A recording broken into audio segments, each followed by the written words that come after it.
Assalamualaikum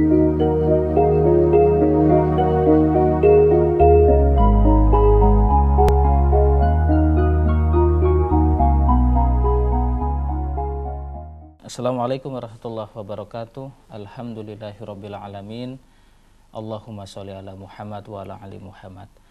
Dipancarluaskan dari Jalan Masjid Silaturahim nomor 36 Kalimanggis Cibubur Bekasi. Radio Silaturahim untuk Islam yang satu, untuk Indonesia bersatu.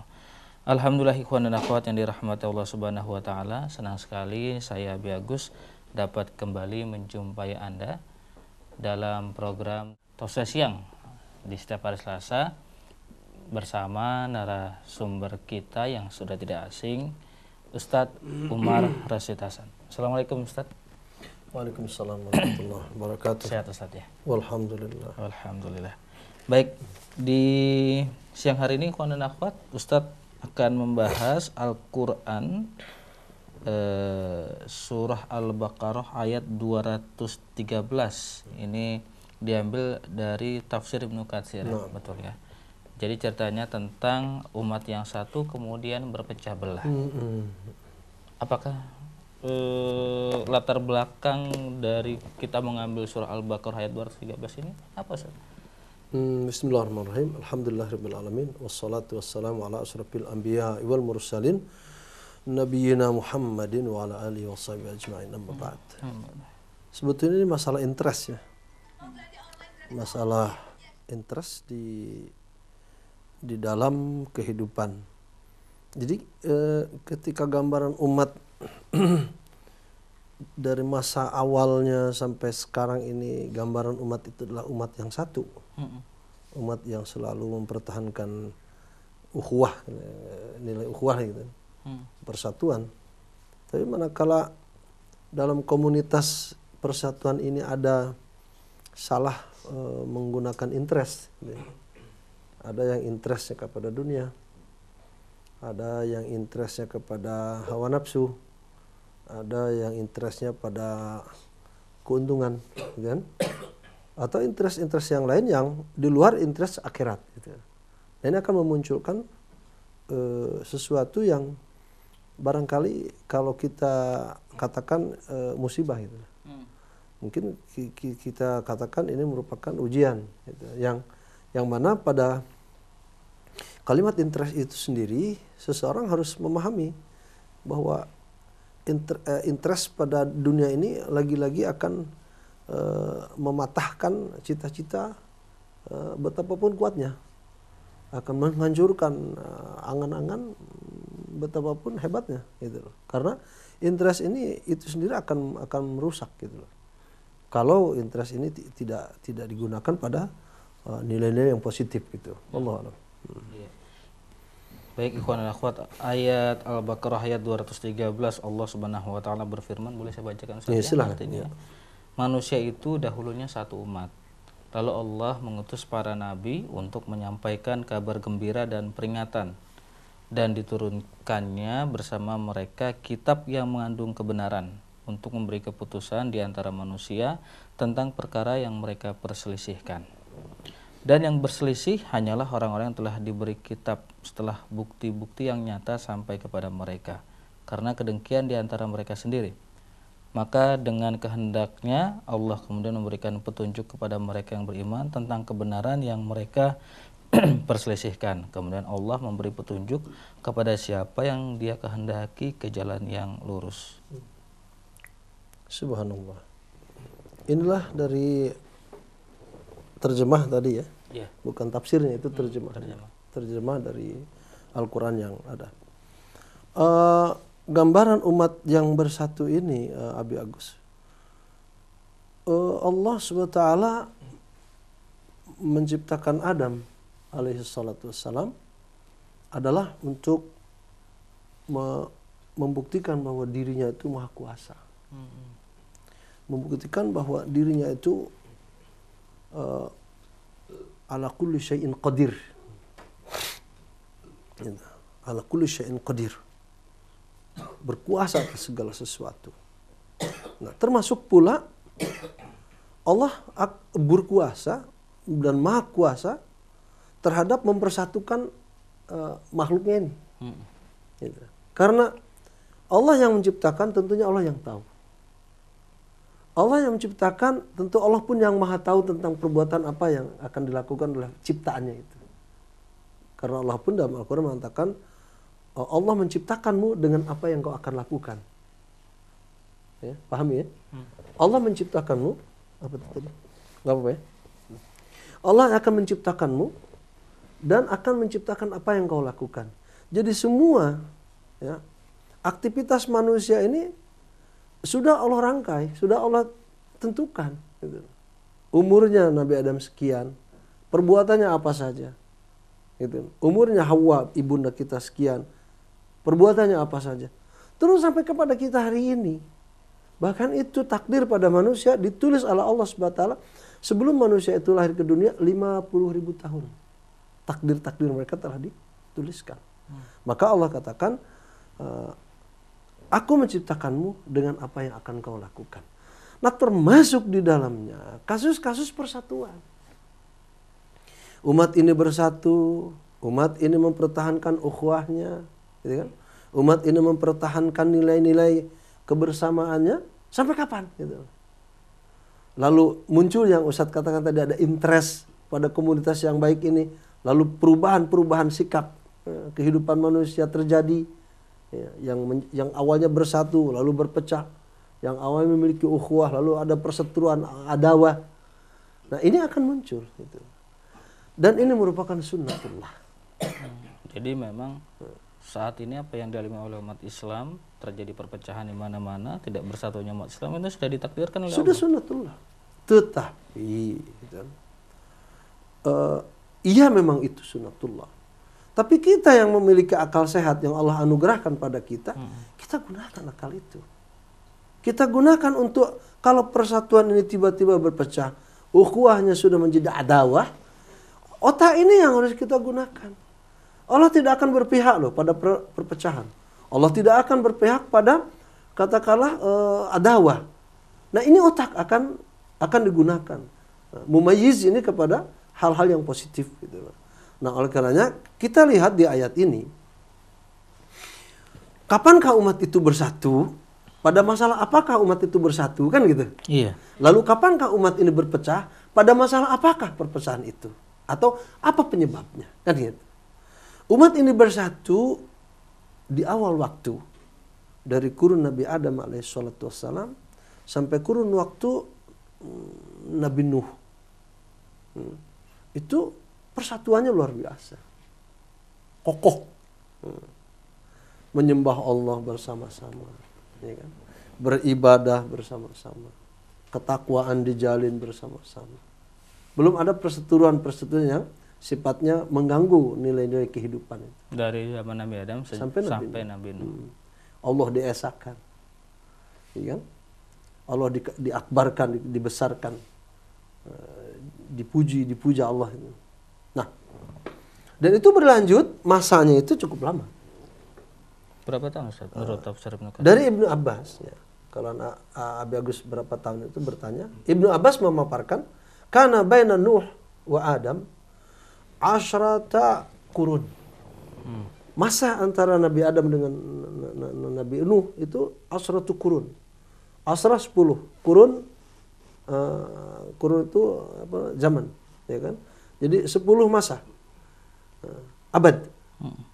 Kalau kurun di sini dimasukkan kepada kalimat abad. Berarti 10 abad. Kalau per abadnya 100, per abad 100 ya. Berarti 100 kali 10, 1000 tahun. Ya.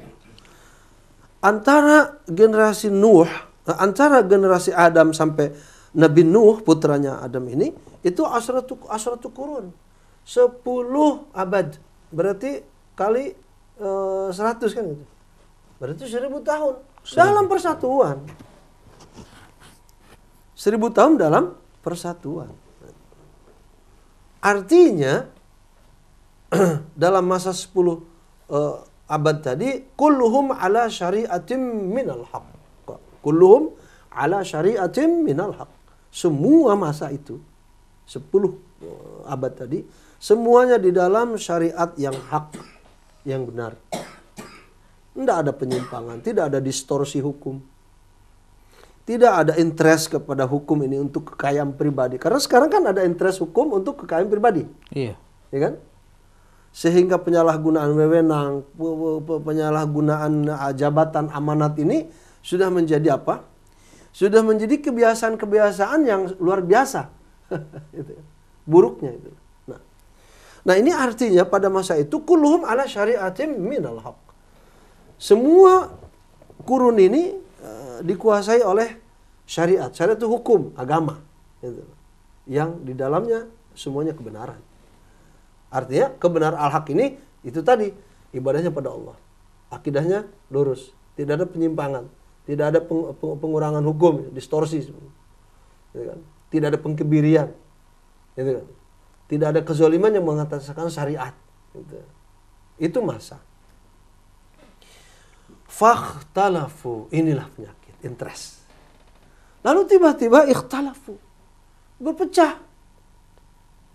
Mungkin masuknya kepada abad ke-11. Itu karena 10 abad itu murni bersih tanpa adanya ikhtilaf. Fakhtalafu, lalu muncullah interest. Nah, Abi Agus, perpecahan itu dari apa sih awalnya? Dengki, iri. Bisa jadi, itulah interest. Karena memang dalam Al-Quran memang Allah mengabarkan Ustadz, dan yang berselisih hanyalah orang-orang yang telah diberikan kitab setelah bukti-bukti yang nyata sampai kepada mereka karena kedengkian di antara mereka sendiri. Itulah kedengkian, itulah istilahnya hasad, itulah ketidakpuasan hidup, ya kan? Ketika berkomunikasi dengan sesama, menjalin ukhuwah, menjalin muamalah yang tidak puas bagi mereka, muncullah ikhtilaf itu. Itulah interest. Keinginan-keinginan yang sifatnya membabi buta, itu yang tidak bisa ditahan oleh katakanlah nafsu kita, terjadilah masalah itu. Fakhtalafu, maka mereka tergoda oleh perpecahan. Nah, ketika pecah ini merupakan perpecahan ini merupakan katakanlah dinamika lah ya. Kalau tidak ada perpecahan, orang bilang tidak ada dinamika hidup. Katakan ketika perpecahan ini kita katakan dinamika. Tapi kalau perpecahan ini ada nggak perpecahan yang menjurus pada hal yang positif? Di mana-mana. Tidak ada. Pasti negatif. Negatif. Di mana-mana perpecahan ini pada menjurus pada yang negatif. Nah, inilah dinamika. Tetapi manakala perpecahan yang itu adalah dinamika hidup kepada yang negatif, nah unsur positif ini harus menguasai dinamika itu.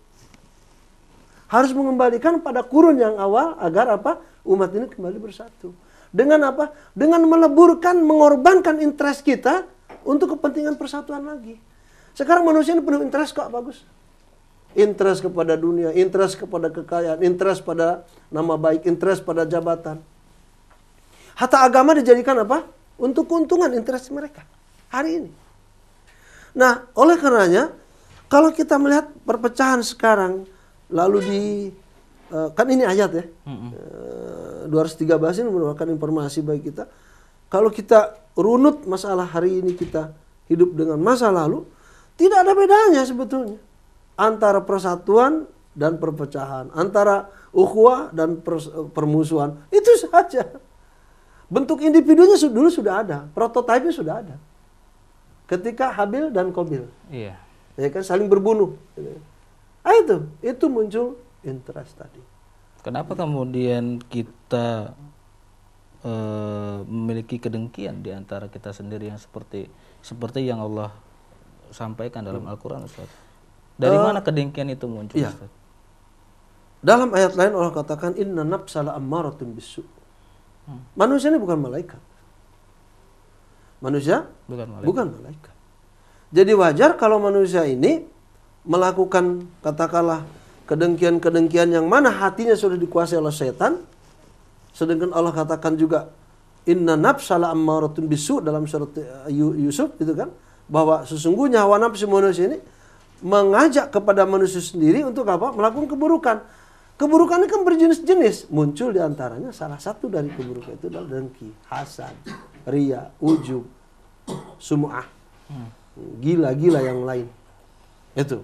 Nah, tetapi ikhwatal iman, manusia yang berikhtilaf tadi dengan berbagai jenisnya, hentikan kalau menggunakan akal sehatnya. Selama ini perpecahan, perselisihan tidak akan selesai kalau otak mereka tidak difungsikan pada sesuatu yang positif. Dalam berpecah, gunakan akal positif untuk apa? Untuk bersatu. Gitu loh. Saat bermusuhan, akal digunakan untuk sesuatu yang positif, gitu kan, untuk merajut kembali ukhuwah. Gitu. Tepis habis interest pribadi. Apatah lagi kalau interest ini hanya untuk masalah dunia. Habis nanti. Persahabatan yang selama ini kita galang, kita bina, akan menjadi cerita. Akan hanya menjadi apa? Oh dulu saya pernah bersahabat ya sama kamu. Oh dulu kita pernah ya bersatu. Oh dulu, masa lalu. Yang mana kalau kita kenang masa itu dan kita hidup dalam perpecahan sulit untuk kembali bersatu, itu kenangan pahit namanya. Ustadz, kenapa sebagian di antara kita sekarang ini lebih banyak mencintai dunia? Karena memang kedengkian itu muncul juga, salah satu penyebabnya adalah karena kita cinta kepada dunia. Sehingga di antara kita tidak malu lagi ketika harus ikut kanan, sikut kiri, injek kanan, injek kiri, begitu ya. Saudara tidak kenal lagi saudara, saudara tidak lagi kenal teman, muslim tidak lagi kenal teman, sesama muslim. Betul. Padahal Rasulullah SAW bersabda, sesungguhnya sesama muslim itu adalah bersaudara. Begitu. Ya. Dalam ungkapan Rasulullah SAW ini mengingatkan kepada kenapa sampai terjadi masalah-masalah yang tidak diinginkan oleh kita. Rasulullah SAW, kalau ada salah ini hadis di minggu kemarin kita sampaikan di akhir pertemuan kita bahwa Rasul katakan ad-dunya ini darun ma la daralah. Darun man la daralah. Dunia itu merupakan rumah bagi yang tidak memiliki rumah. Itu. Wa malun man la malalah. Dan dunia itu sendiri merupakan kekayaan sebetulnya. Harta. Bagi siapa? Bagi yang tidak memiliki harta. Tetapi ketika orang memiliki interest berlebihan ke dunia, sehingga dia lupa tujuan, gitu loh. Kepemilikan dunia itu untuk beribadah, memiliki dunia itu untuk bertakwa pada Allah. Lalu interestnya berlebihan. Lalu dikumpulkan tuh harta semau-maunya tanpa melihat kanan kiri halal haram. Apa kata Rasulullah SAW? Walaha yujma'u man la aqlala. Dan dunia ketika dikumpulkan, bagi siapa yang mengumpulkannya salah jalan, dialah orang yang tidak memiliki akal. Dialah orang yang tidak memiliki akal sehat. Walaha yujma' man la aqlala. Nah, Ustaz berkeinginan setelah melihat fenomena di tubuh umat Muhammad SAW ini, terkadang hal yang tidak diinginkan terjadi, hal yang dianggapnya ini kokoh tiba-tiba rapuh. Terkadang kita nampakkan jiwa kita ini bersatu, padahal kita ini hakikatnya berpecah. Ini nampaknya harus ada skala evaluasi yang sifatnya skalanya tinggi, ya kan? Lebur ego, lebur interest, lebur kepentingan masing-masing demi persatuan kembali. Karena nanti Ustaz katakan tadi akan menjadi cerita masa lalu yang kelam. Akan menjadi cerita masa lalu yang tidak pun anak kita ini boleh mengikuti jejak kita nih. Hanya tinggal cerita, dulu kita pernah begini, kita dulu. Ini yang kita harus jaga. Dan memang cara menjaganya itu kalau dulu pada zaman Nabi, Rasul katakan di dalam saat mereka berseteru, mereka mengingkari persahabatan, mereka malah katakanlah bermusuh-musuhan sehingga persatuan tidak ada. Allah SWT sendiri yang memberikan gitu arahan kehidupan. Dengan apa? Dengan diutusnya para nabi. Kalau sekarang para nabi tidak ada. Para rasul pun sudah terputus kan. Dulu alhamdulillah masih ada para nabi, para rasul. Maka Allah katakan, Pak Rasul mengatakan nih, langsung Allah mendidik makhluknya itu. Faba'asallahun nabiyyin. Lalu untuk mengatasi perpecahan itu, mengatasi salah paham itu, menepis interest yang merugikan itu loh. Ego pribadinya itu loh. Kepentingan pribadi harus dilebur itu. Faba'asallahun nabiyyin. Maka diutuslah oleh Allah Subhanahu wa taala para nabi. Gunanya apa tadi? Gunanya untuk mengembalikan gitu loh, kekayaan persatuan, kekayaan ukhuwah itu pada tempatnya. Harus dimiliki kembali gitu loh.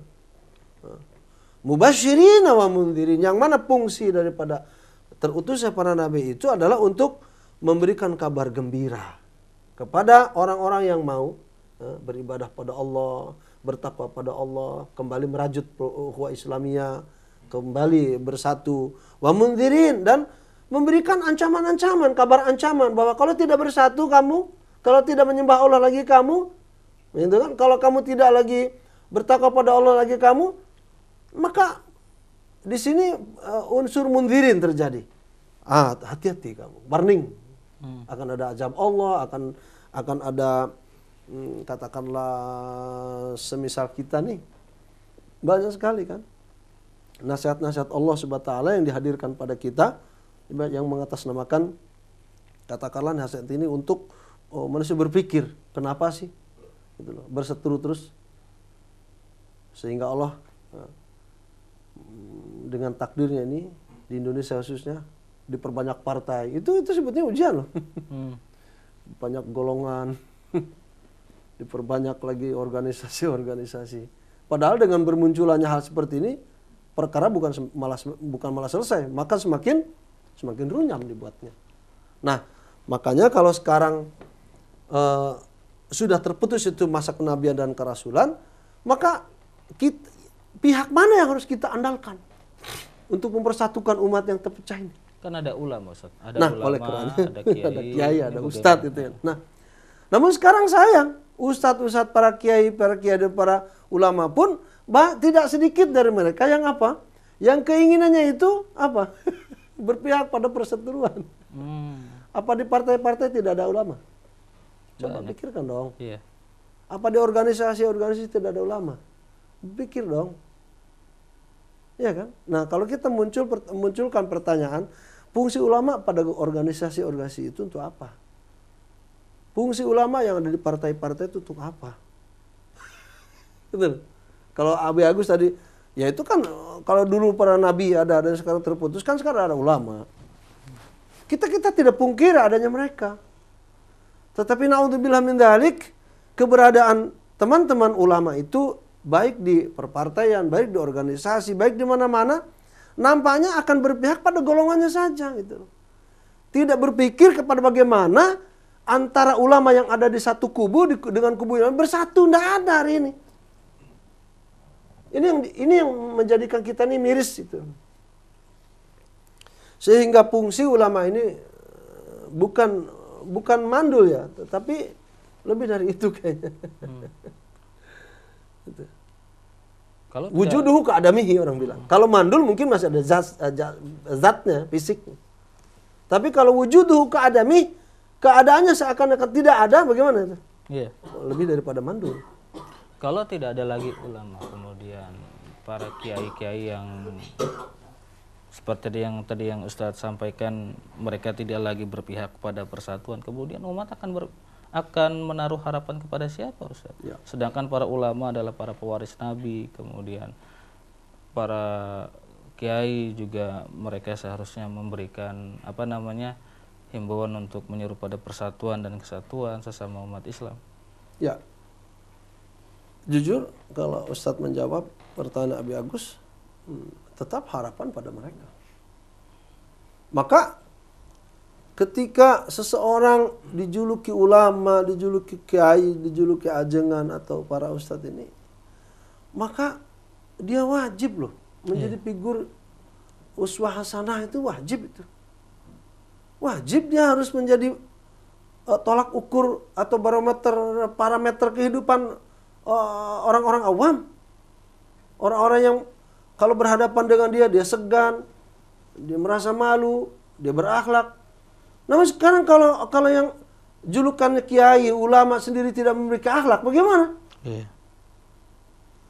Mana yang akan dirujuk oleh awam ini? Sedangkan mereka membutuhkannya. Nah, oleh karenanya bukan kalimat mau nggak mau di sini, wajib. Kalau mau nggak mau kan seakan terpaksa. Iya. Wajib para alim ulama ini memberikan apa? Suri tauladan. Suri tauladan yang baik, contoh kehidupan yang indah.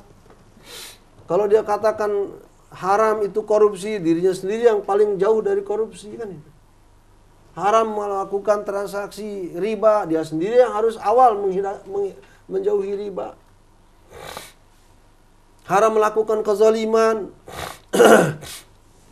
dianya sendiri yang harus lebih jauh daripada kezaliman dan lain sebagainya. Nah, namun hal ini akan menjadi bumerang pada harapan umat itu sendiri, manakala ulama dan para kiai dan para ustadz ini betul-betul mereka adalah orang yang harus difigurkan menjadi sesepuh, menjadi katakanlah apa namanya kalau sakit itu pelipur lara. Iya. Umat ini sekarang sedang butuhkan obat loh, obat persatuan, obat persatuan. Jadilah ulama ini sebagai pelipur lara bagi adanya kesedihan yang sedang dialami oleh masyarakat awam ini. Kalau tidak, la ilaha illallah Muhammadun Rasulullah, orang awam ini Abi Agus terkadang mereka akan lebih brutal manakala tidak ada kendali. Akan lebih brutal manakala tidak ada panutan gitu. Na'udzubillah. Nah, untuk meminimalisir itu semuanya wajib, bukan mau nggak mau lah. Wajib bagi kalangan para alim ulama, para ustadz, para ajengan-ajengan ini meniru bagaimana cara pola hidup para nabi dan para rasul yang ketika itu dipraktekkan dalam kehidupan keseharian. Baik, Ustaz. Kita rehat dulu, Ustaz ya. Silakan. Baik, ikhwan dan akhwat yang dirahmati Allah Subhanahu wa taala. Demikian tadi pemaparan dan juga dialog di sesi yang pertama bersama Ustadz Umar Rasyid Hasan dalam kajian siang kita di hari ini, yaitu kajian tafsir Ibnu Katsir membahas Al-Quran surat Al-Baqarah ayat 213, di mana dulu umat satu. Ini ya seperti Allah ceritakan dalam Al-Quran bahwa umat ini dahulunya adalah satu. Kemudian Allah mengutus para nabi untuk menyampaikan kabar gembira dan peringatan. Kami akan segera kembali di sesi yang kedua, dan tentu saja ikhwan dan akhwat kami undang untuk bergabung di line telepon 0218451512, SMS dan juga WhatsApp di 081119997020. Kami akan segera kembali setelah nada takwa berikut.